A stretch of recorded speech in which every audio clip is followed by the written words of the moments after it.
안녕하세요. 교통사고 전문 프로함께 진행자 양태현입니다. 그리고 저와 함께 진행할 김프로입니다. 반갑습니다. 김진현입니다. 자, 지난 시간에 이어서 계속해서 개호에 관련된 내용을 한번 다뤄보겠는데요. 자, 개호 환자라면은 일상생활 동작 수행, 즉 뭐 자리 이동이라든지 식사, 대소변 또는 목욕을 시키는 문제, 또 옷을 입고 벗가는 이런 일반적인 일상생활 동작 수행을 하는 데 있어서 간병이 필요한 경우라고 말씀드렸는데요. 자, 그렇다면 이런 간병이 필요한 시간을 하루에 몇 시간 인정할 것인지, 또는 환자 상태에 따라서 개호인 수를 어느 정도 인정할 것인지에 대한 것이 개호비용 산정이 굉장히 중요하게 되는데요.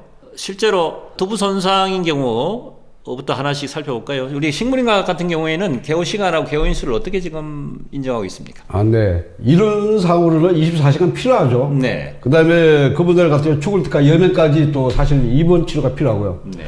그런 질문을 자주 받는데, 입원을 왜 평생 병원에 있어야 될 사람이 왜 입원을 1년에 한 번씩 정기적으로 해주고 입원을 안 시켜줍니까? 네. 이런 분도 계시고.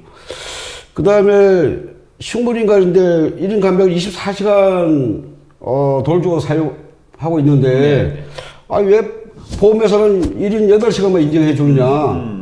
그 다음에 법원에서 소송을 하더라도 왜 12시간만 판사님들이 인정해 주고 그 이상은 안 해줄 거야. 이렇게 상담하실 때 질문하신 분들이 많이 계세요. 네. 근데 법원 실무는 이제 식물인간의 경우에는 보험에서 약간 기준에는 1인 8시간을 넘기지 못합니다. 어쨌든 네, 24시간 간병을 할 망정. 네. 예? 법원 실무는 이제, 통상적으로 12시간, 네. 1.5일 인정해주고 있는 추세입니다. 그럼 식물인간 상태를 조금 벗어난, 우리가 뭐 최소 의식 상태라는 표현도 쓰는데, 이런 환자 또는 일반 사지마비, 식물인간 상태를 조금 벗어난 일반 사지마비 환자인 경우에는 식물인간보다는 개호 시간을 조금 적게 인정해 주지 않습니까? 네, 그렇습니다. 전신마비 환자, 네. 그 다음에 폐마비 환자, 네. 들을 수 있는데, 그분들은 이제 개호 시간이 이제 1일을 연축으로 한다고 가정했을 때 네. 8시간, 네. 그 대신 여명이 늘어나거든요. 여명이 늘어나기 때문에 이제 개호 시간이 많으면은 여명은 줄어들고, 개호 시간이 적으면은 여명은 길어지고, 네. 반비례를 한다고 볼 수 있습니다. 자, 두부 손상인 경우에 예를 들어 외상성 치매 환자들 있지 않습니까? 네네. 정신과 환자 같은 경우에는 개호에 대한 부분 판단을 지금 법원에서 주로 인정을 하고 있나요? CDR 같은 거 3점 이상 나오면은 일단은 중증 환자로 볼 수 있거든요. 네. 그렇다면은 외상성 치매는 대법원 판례를 보더라도 인정하게끔 됐습니다. 신체 장애가 아니라 정신 장애도 간병비 개호비를 인정하라는 취지인데, 그렇다면 그런 실제 인정된 경우도 많고요. 일반적으로 개호를 한 4시간 정도 전후로 되는 것 같습니다. 그 이유는 뭐냐면 이제 잘 걸어서 할 수 있거든요. 예? 치매 환자들은. 그렇죠. 다만 이제 뇌가 문제가 있는 거죠. 사리 판단을 못하고 일상생활을 좀 제대로 정상인에 비해서 할 수 없기 때문에, 지적인 수준이 이제 정신지체 수준에 해당되고, 그런 부분이 있기 때문에 아마 정신개호는, 보통 필요한 시간을 이제 4시간 정도 이렇게 인정하고 있는 것 같습니다. 그렇죠. 한국형 치매 검사 KMMS라고 있지 않습니까? 네. 거기 보면은 치매 기준 점수표를 0점부터 해서 30점까지로 매겨서 치매 검사 점수가 19점부터 해서 이제 경미한 치매부터 이렇게 진행이 되죠. 치매 검사나 뭐 좀 전에 김프로 말씀드린 CDR 검사라든지 또는 일상생활 동작 수정 바델 지수 검사인 MBI 검사, 네. 이런 것들 통해서 이제 개호 시간, 개호인 수를 정하고 있지 않습니까? 그죠? 그 척추 손상 같은 경우, 사지마비나 하반신 마비 같은 경우 또는 사지 불안지 마비 같은 경우에는 지금 개호 시간, 개호인 수를 지금 어떻게 지금 주로 하나요? 불안전한 마비, 그 다음에 하반신 마비는 네. 보통 이제 4시간에서 6시간 정도 네. 인정하고 있습니다. 사지 완전 마비 같은 경우는 거의 뭐 1인 이상 네, 인정을 해주지 그렇습니다. 않습니까? 예. 그죠? 1인도 이제 평균적으로 된다고 볼 수 있죠. 그 이상도 가능합니다. 근데 이제 그거는 이제 간병의사가 이제 네. 환자 상태마다 케이스 바이 케이스거든요. 네네. 환자 상태마다 조금 다를 수 있습니다. 그거는. 자, 이번엔 그러면은 개업이 산정 또 향후 치료비 산정의 아주 중요한 요소인 여명에 대해서 한번 살펴볼까요? 우리가 여명하면은 보통 이제 통계청에서 매년 여명 비율표를 남자 여자 구분해서 이제 지금 발표를 하고 있는데, 실제로 이제 교통사고로 이제 개호 환자 같은 경우에는 정상의 수명보다는 짧아질 수밖에 없는데, 투부 손상 같은 경우에 식물인간을 예를 들자면은 그 여명에 대한 부분 판단을 어떻게 지금 하고 있나요? 식물인간 같은 경우는 이제 환자 상태마다 좀 다르긴 한데 네. 보통 15에서 30%까지. 네. 예, 그 사이에 범주에 있습니다. 주로 법원에서 신체 감정에 사용되는 것이 배상과 보상의 책자를 지금 인용하고 있지 않습니까? 네, 그렇습니다. 거기에 간단히 좀 설명 좀 부탁드릴게요. 네. 지금 법원 실무든 이제 보험회사에서 사용하는 것이 제일 그 배상과 보상의 의학적인 판단. 네네. 현재 제가 이걸 좀 보여드릴 수 있는데요. 이 배상과 보상의 의학적인 판단, 지금 현재 6판을 이용하고 있습니다. 네. 그래서 이제 뭐 5판하고 6판은 큰 차이점은 없지만은 네. 이 저서에 기재된 논문을 근거로 해가지고 법원 실무를 인정하고 있습니다. 실제 뭐 법원 소송하지 않더라도 의사들이 대부분 신체 감정을 받거나 또는 휴장의 진단서 발급을 할 때 이걸 근거로 해서 추정하고 있는 것 같습니다.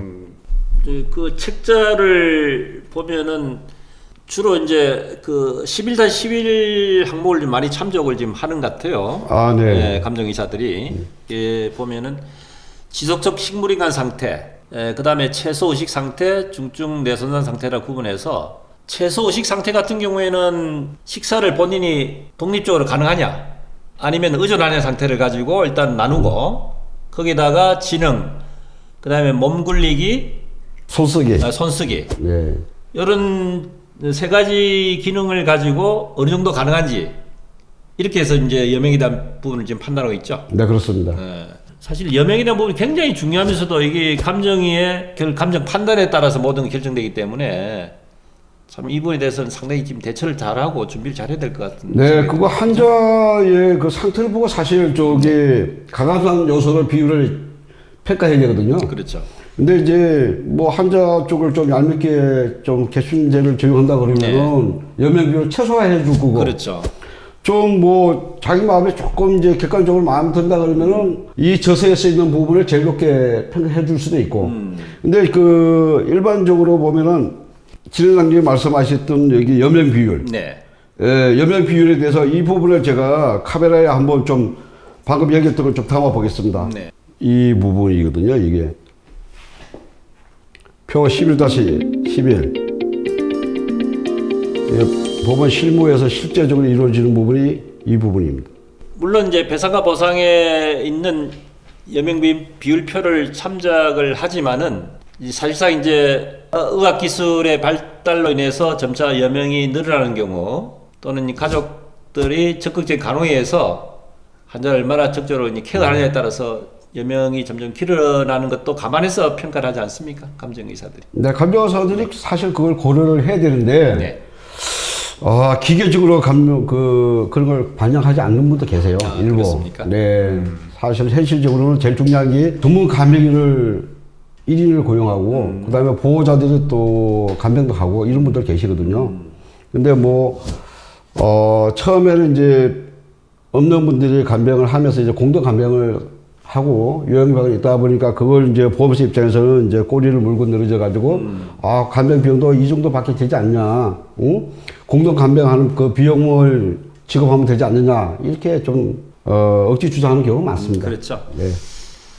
그러면 투부 손상이 아닌 이제 척추 사지마비 같은 경우에는 지금 그 여명 부분이 어떻게 평균적으로 어떻게 지금 평가하고 있습니까? 척추 사지마비는 이제 평균적으로 그 이경색 저서에 보면은 네. 약 50에서 65%까지 네. 기대 여명을 볼 수 있습니다. 그것도 이제 완전 마비냐 불완전 마비냐 또 하반신 마비냐. 그렇습니다. 하반신 마비 같은 경우에는 거의 뭐 여명 단축이 크게 별로 없지 않습니까? 하반신 마비, 불완전 마비는 네네. 그 여명 도축이 거의 뭐 없다고 이렇게 논문에 기재되어 있습니다. 그래요. 그러면은 그 여명에 따른 개업이 외에 여명기간 또한 이 향후 치료비도 필요하지 않습니까? 그죠? 네. 향후 치료비는 보통 그 어떤 기준에서 산정이 됩니까? 항우 치료는 이분이 이제 평생 네. 10년까지 사실 그 병원도 다니고 정기적인 치료도 다니고 재활치료도 해야 되고 그렇죠. 뭐 약제비도 있고 치료비도 있고 처치비도 있고 등등 뭐 많이 있지 않습니까? 네네. 근데 이제 보험회사 입장에서는 보통 이제 사건이 종결되기 전까지는 이제 건강보험, 네.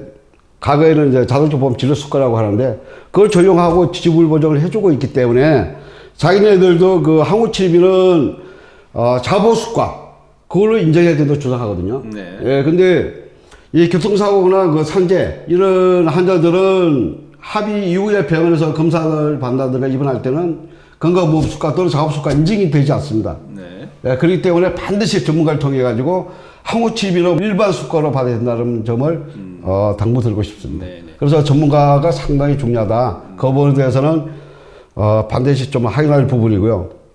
그 다음에 지금도 여전히 뭐 보험회사들은 대학병원의 항우 치료비가 이제 발부한 것이 비용이 너무 과다하다. 이렇게 주장하고 있습니다.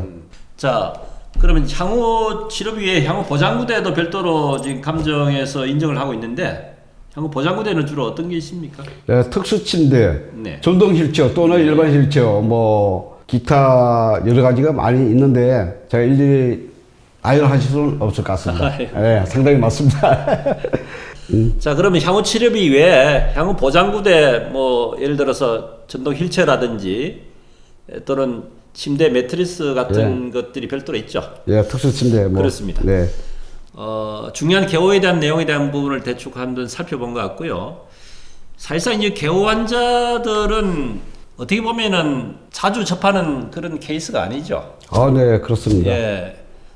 어쩌면 평생에 한번 이런 일을 당할 것도 사실 쉽지가 않은데 보통 이런 개호 환자 같은 경우에 사실상 많은 경험을 가진 이런 전문가들 찾기가 쉽지가 않습니다. 법률사무소라고 해서 개호 환자들을 한번 다루는 것이 1년에 한 건 정도 있을까 말까 하는 상황인데 상대적으로 사실 보험사 입장에서는 이 개호 관련된 사건들을 많은 사건들 누적해서 인프라를 가지고 또 거기다가 간호인력 같은 전문 인력을 끌어서 이렇게 대응을 해서 보험사를 상대로 해서 싸운다는 게 쉽지 않지 않습니까? 네. 그런데 이 개호 환자 같은 사건들, 중요한 사건들을 제대로 전문가를 찾지 않고 경험이 부족한 이런 사무소를 찾아서 만약 사건 진행이 됐을 때는 좋은 결과 나오겠습니까? 좋은 결과는 나올 수가 없죠. 네. 보험사 입장은 일단 고액 사건들, 네. 특히 개호 사건들은 법률사무소인 경우 또 손해사진 경우는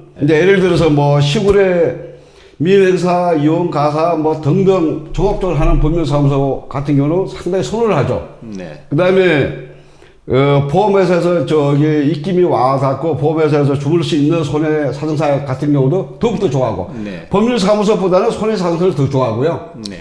같은 법률사무소라도 교통사고라든가 이 보험을 다루지 않은 네. 종합적으로 네. 어쩌다가 한 건 하는 네. 그런 법률사무소는 최고를 좋아합니다.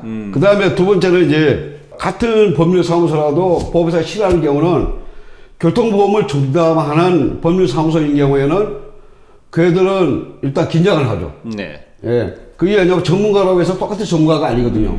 전문 지식과 경륜과 그 다음에 노하우가 있는데 그래서 다를 수밖에 없는 거예요. 그래서 보험회사 공시자 입장에서는 교통사고 손해배상을 전문으로 하는 법률사무소는 특히 서울 쪽은 상당히 좀 긴장하고 두려워하는 그런 입장이 있습니다. 그래요. 마지막으로 한 말씀만 드리고 정리를 하도록 하겠습니다. 이런 지금까지 다룬 이 개호 환자 같은 경우에는 아주 전문가의 조력이 굉장히 필요한데요. 그냥 단순하게 이런 개호 환자를 보험회사 직원하고 단순하게 합의를 하게 되면은 피해 보상을 많이 받고 적게 받고를 떠나서 여명 기간 동안 산정된 금액을 받고 나서 이후에 추가로 계속해서 생존한 경우에는 추가로 청구할 수 있는 권리 자체를 잃어버리게 됩니다. 그래서 소송을 하는 중요한 이유 중에 하나가 신체 감정을 통해서 소송의 결과로 화해 공고라든지 아니면 또는 판결을 받게 되면은 그 판결의 화해 공고 결정 내용에 이분이 개호 환자가 살 수 있는 여명 기간이 명시되어 있기 때문에 그 기간 동안에 개호비나 향후 치료를 받고 그 기간 이후에도 추가로 생존하게 된 경우에는 다시 한번 그 기간 이후에 추가로 청구할 수 있는 권리가 생기기 때문에 반드시 소송을 해야지 된다는 것을 마지막으로 말씀드리고 오늘 모든 시간을 이제 정리하도록 하겠습니다. 어떻게 시청자 여러분 좀 도움이 되셨습니까? 도움이 되셨으면은 댓글이라든지 구독, 좋아요를 부탁드리겠습니다. 자, 지금까지 교통사 전문 프로 함께를 진행한 저는 양태현이고요. 김진현이었습니다. 감사합니다. 네, 시청해 주셔서 감사합니다.